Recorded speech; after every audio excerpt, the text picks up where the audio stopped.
बहुत बहुत स्वागत है आपका इस वीडियो में। दोस्तों इस वीडियो में बात करते हैं यूपी पुलिस भर्ती के बारे में। दोस्तों यूपी पुलिस भर्ती जो बहुत दिनों के बाद आया था और इसमें बहुत सारे कैंडिडेट इच्छुक थे भरने के लिए, तो काफ़ी समय के बाद ये भर्ती आई है। जो एक उन्होंने बहुत सारे मिस्टेक्स किए हैं। क्या क्या मिस्टेक्स आपने किया होगा आपको नहीं पता होगा, हो सकता है बाद में पता चले, लेकिन उसका मिस्टेक्स को सुधारने के लिए आपको एक मौका मिल गया फाइनली। दोस्तों उत्तर प्रदेश पुलिस भर्ती की तरफ से आपको यहाँ पे एक मौका दिया गया है कि जो भी डॉक्यूमेंट्स आपने अपलोड किए हैं, जो भी चीज़ यहाँ पे आपने फिलअप किया है, कुछ भी हो चाहे A to Z सारी चीज़ों को आप यहाँ पे मॉडिफाई कर सकते हैं। पहले सस्पेंस था कि कुछ लोग यहाँ पे यूट्यूब पे बता रहे थे कि वहाँ पे सिग्नेचर अपडेट कर सकते हैं या फिर फोटो अपडेट कर सकते हैं, डॉक्यूमेंट नहीं अपडेट कर सकते, बहुत सारे कंफ्यूजन था। लेकिन यहाँ पे फाइनली मैं आपको बता दूँ सारी चीज़ें आप यहाँ पे अपडेट कर सकते हो। कौन सा चीज़ कैसे आपको फिर से अपडेट करना है, क्या चीज़ सुधार करना है, क्या आपने मिस्टेक करी है, मैं आपको मिस्टेक्स और बिंदु और महत्वपूर्ण बिंदु के बारे में बताऊंगा जो कि आपको सुधारना है अगर आपने ऐसा मिस्टेक्स किया हुआ है। तो चलिए यहाँ पे मैं आपको लाइव दिखाता हूँ। सबसे पहले ये बता देता हूँ कि आपको कब से कब तक यहाँ पे करेक्शन डेट मिल गया, यानी करेक्शन में आपको A to Z करेक्शन कर सकते हो, चाहे वो फोटो करेक्शन हो, चाहे आपको डेट ऑफ बर्थ करेक्शन करना हो, चाहे यहाँ पे जो आपने सिग्नेचर अपलोड करा है उसको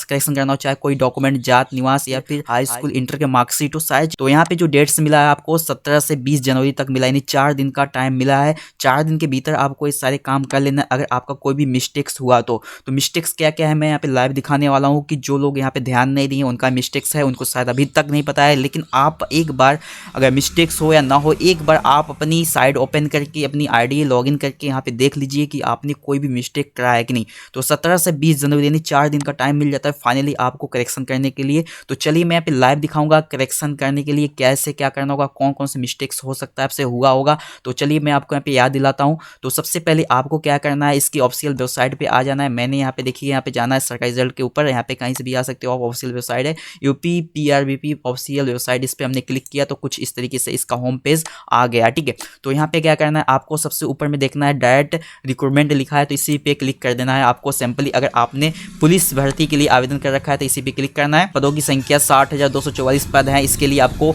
यहाँ पे आवेदन किया है आपने 60,244 के लिए, तो आपने यहाँ पे आवेदन करे पे क्लिक करना है। सिंपली यहाँ पे देख सकते हैं क्योंकि यहाँ पे अलग अलग पोस्ट के लिए भी है, तो यहाँ पे आपको ध्यान नहीं देना है। ठीक है, यहाँ पे पुलिस भर्ती की जो मैं बात कर रहा हूँ सीधे पुलिस कांस्टेबल के लिए है। यहाँ पे 60,244 जहाँ पे पदों की संख्या होगी उसी पे सिंपली आपको आवेदन करे पे क्लिक कर देना है। जैसे क्लिक करेंगे दोस्तों यहाँ पे आपको सिंपली इस यहाँ पे डैशबोर्ड ऐसे आ जाएगा। यहाँ पे देखिए सबसे पहले लिखा हुआ है एप्लीकेशन एडिट वन टाइम, यानी आपको एक बार मौका मिलता है अपने जो गलती आपने की है उसको सुधारने के लिए। इसको ध्यान से देख लेना है, ध्यान से आपको समझ लेना है। ठीक है, तो आपको यहाँ पे वन टाइम मिलता है, एक बार में जो भी सुधार करना हो सारी चीजों को ध्यान से देख लेना। महत्वपूर्ण बिंदु है, इसको ध्यान से देख लेना। तो चलिए यहाँ पे सबसे पहले आपको वन टाइम एडिट पे हम एडिट करते हैं। तो यहाँ पे एक एप्लीकेशन नंबर आया जो कि यहाँ पे कुछ मिस्टेक्स है, मैं आपको यहाँ पे दिखाऊंगा, शायद आपका भी हो। तो यहाँ पे सबसे पहले पंजीकरण संख्या रजिस्ट्रेशन नंबर डालना, उसके बाद जनतिथि ने डेट ऑफ बर्थ डालनी होती है, और नीचे जो भी कैप्चा कोड शो कर रहा होगा आपको और चीज यहाँ पे डाल के सिंपली लॉगिन कर देना है। तो सिंपली यहाँ पे हमने यहाँ पे एडिट करा हुआ है। ठीक है, सबसे पहले पूरी फेस यहाँ पे मैं आपको दिखाना चाहूंगा। सबसे पहले आपको ध्यान से देख लेना है जैसे आपकी मिस्टेक्स क्या हो सकती हैं। तो मिस्टेक्स में आपने बहुत सारे मिस्टेक्स किया होगा, जैसे कि यहाँ पे हाई स्कूल का रोल नंबर जो होता है वहाँ पे इंटर का रोल नंबर डाल दिया होगा, या फिर इंटर का जो रोल नंबर होगा वहाँ पे हाई स्कूल का आपने डाल दिया होगा। ये सारी चीजें आपको ध्यान से लिखना है। रोल नंबर हुआ या फिर इसका जो सीरियल नंबर होती है क्रमांक संख्या, उसको ध्यान से देख लेना है कि जिस सर्टिफिकेट का मांगा उसी का आपने डाला हुआ है या फिर दूसरा कोई डाल दिया है। यहाँ पे निवास प्रमाण पत्र मांगा गया है, तो निवास प्रमाण पत्र का जो यहाँ पे क्रमांक मांगा है तो क्रमांक डाले हैं या फिर आवेदन संख्या डाल दें। यहाँ पे सर्टिफिकेट नंबर होता है, जैसे कि यहाँ पे दो चीज होती है जिसको सर्टिफिकेट नंबर बोला जाता है, एक होता है एप्लीकेशन नंबर, एक सर्टिफिकेट नंबर। तो आपको ध्यान से देख लेना है कि यहाँ पे सर्टिफिकेट नंबर मांगा है कि यहाँ पे एप्लीकेशन नंबर मांगा है। तो सर्टिफिकेट नंबर का मतलब प्रमाण पत्र संख्या होता है, यानी आपका जो डोमिसाइल सर्टिफिकेट है उसमें आपका यहाँ पे सीधा सीधा मांगा है क्रमांक। ठीक है, यानी आपका जो है प्रमाण पत्र संख्या उसको सिंपली डाल देना है। उसके बाद यहाँ पे जाति प्रमाण पत्र में आपका दोनों ही मांगा होगा, जैसे कि सर्टिफिकेट नंबर मांगा है और साथ ही साथ यहाँ पे एप्लीकेशन नंबर में दोनों चीज ध्यान से दे देना है। तो यहाँ पे ध्यान से देख के ये सब चीजें फिल करना है। जहाँ पे क्रमांक, जहाँ पे प्रमाण पत्र की बात होती है तो वहाँ पे समझ लीजिए सर्टिफिकेट की बात हो रही है, यानी सर्टिफिकेट का ही हिंदी जो होता है प्रमाण पत्र होता है। इसको ध्यान से, इसमें बहुत सारे लोगों ने मिस्टेक किया है। प्रमाण पत्र संख्या मांगा होगा तो वहाँ पे मतलब को सर्टिफिकेट नंबर डालना है, और जहाँ पे आवेदन संख्या मांगा होगा यानी आपको एप्लीकेशन नंबर, यानी आवेदन संख्या एप्लीकेशन नंबर डालना है। ये सारी चीजें आपको ध्यान देना। उसके बाद लोगों ने क्या मिस्टेक करा है मैं आपको बता दूं। यहाँ पे डॉक्यूमेंट अपलोड करने में बहुत सारे लोग यहाँ पे मिस्टेक किए हैं, जैसे कि यहाँ पे हाई स्कूल की जगह इंटर का अपलोड कर दिए, इंटर की जगह हाई स्कूल, ठीक है। ऐसे बहुत से चीजें हुए यहाँ पे। और यहाँ पे एक चीज और गलती हुई, जैसे कि जात निवास प्रमाण पत्र हुआ, जात हुआ निवास प्रमाण पत्र, इसमें जो है उल्टा पुल्टा हो गया है, जाति की जगह निवास हो गया, निवास की जगह जाति हो गया है। और बहुत से लोगों ने यहाँ पे फोटो अपलोड करने में मिस्टेक करी है, वहाँ पे उन्होंने बैकग्राउंड में कलर मतलब कलरफुल यहाँ पे डाल दिया। जो बैकग्राउंड होना चाहिए यहाँ पे ओरिजिनल जो यहाँ पे मांगा हुआ है, यहाँ पे व्हाइट बैकग्राउंड होना चाहिए। अगर आपके फोटो में पीछे में व्हाइट बैकग्राउंड है, जैसे यहाँ पे मैं दिखा दूं इस तरीके से व्हाइट बैकग्राउंड है, तो इस तरीके से आपको यहाँ पे डालना है, क्योंकि यहाँ पे कलरफुल नहीं डालना है। अगर आपने कलरफुल डाला हुआ है तो उसको सुधारिए, उसको न्यू फोटो भी अपलोड कर सकते हैं, मौका आपको मिला हुआ है। पीछे में बैकग्राउंड व्हाइट होना चाहिए, उसको फिर से अपलोड कर सकते हैं। और यहाँ पे जो सिग्नेचर की बात होती है तो यहाँ पे ब्लैक पेन से होनी चाहिए, बहुत से लोग ब्लू पेन से कर दिए हैं, ठीक है। आपको ब्लू पेन से नहीं करना है, ब्लैक पेन से आपको सिग्नेचर करके अपलोड करनी है। सारी चीजें आपको ध्यान से यहाँ पे देख लेनी है। यहाँ पे आपको यहाँ पे जो मार्कशीट और इत्यादि, इसको आप फोटोकॉपी का भी मतलब जेरॉक्स लगा सकते हैं, फिर ओरिजिनल भी दोनों अपलोड कर सकते हो, कोई इशू नहीं है। ब्लैक भी चलेगा, यहाँ पे मतलब जो कलरफुल होती है ओरिजिनल उसको भी अपलोड कर सकते हैं, या फिर यहाँ पे जो मार्कशीट हुआ या जात निवास हुआ इसका आप कलर भी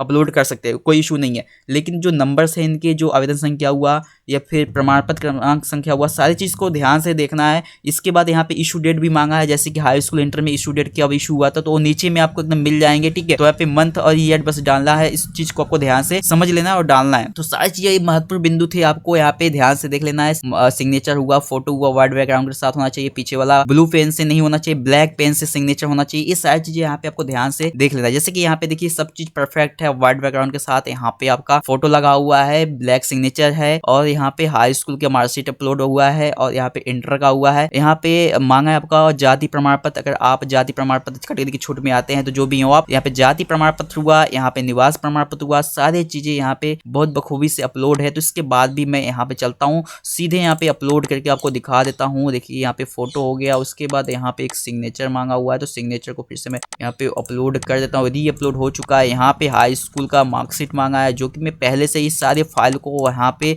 स्कैन करके यहाँ पे एडिट करके रखा हुआ था, बहुत ईजी, बस मुझे सिंपली अपलोड ही करना था। तो मैंने सारी चीज़ों को यहाँ पे अपने हिसाब से यहाँ पे मॉडिफाई करके रखा हुआ था कि कौन सा सर्टिफिकेट कहाँ पे लगनी है। तो मैं यहाँ पे बारी बारी सबको फिर से यहाँ पे अपलोड कर रहा हूँ आपके सामने, री अपलोड जिसको बोलते हैं, जो कि हमको एक बार मौका मिला हुआ है। अगर कोई भी यहाँ पे गलती होगा वो सारी चीज़ें सुधार हो जाएंगी। तो सिंपली यहाँ पे देखिए मैंने पे जाति प्रमाण पत्र और निवास प्रमाण पत्र सारी चीज़ें री अपलोड कर दिया, सक्सेसफुली हो चुका है। इसके बाद आपको फाइनली सबमिट कर देना है, ये सबमिट हो जाती है, यानी सारी चीज़ें आपको यहाँ पे फिर से अपलोड हो जाती हैं, ठीक है। तो बस यही करना है, ज़्यादा कुछ भी नहीं करना है। आप फाइनली यहाँ पे अपलोड हो चुका है, और यहाँ पे प्रिंट एप्लीकेशन पे आपको प्रिंट चाहे तो दोबारा कर सकते हैं। यहाँ पे देख सकते हैं व्हाइट बैकग्राउंड के साथ आ गया, क्योंकि ये जो फोटो पहले था ब्लू बैकग्राउंड के साथ हमने अपलोड करा था, जो मिस्टेक थी, तो इसको मैंने सुधारा अभी। तो यहाँ पे व्हाइट बैकग्राउंड के साथ यहाँ पे अपलोड हो चुकी है, और यहाँ पे सिग्नेचर भी ब्लू पेन से हुआ था, तो यहाँ पे ब्लैक पेन से हमने कर दी है। तो सारी चीज़ें यहाँ पे कंप्लीट हो चुका है, कोई इशू नहीं है। चाहे तो इसको प्रिंट आउट कर सकते हैं, नहीं तो कोई इशू नहीं है। तो फाइनली आपका अपडेट हो चुका है। तो आपका तो ये सारे महत्वपूर्ण बिंदु थे जो आपको जानना बहुत ही बेहद जरूरी था,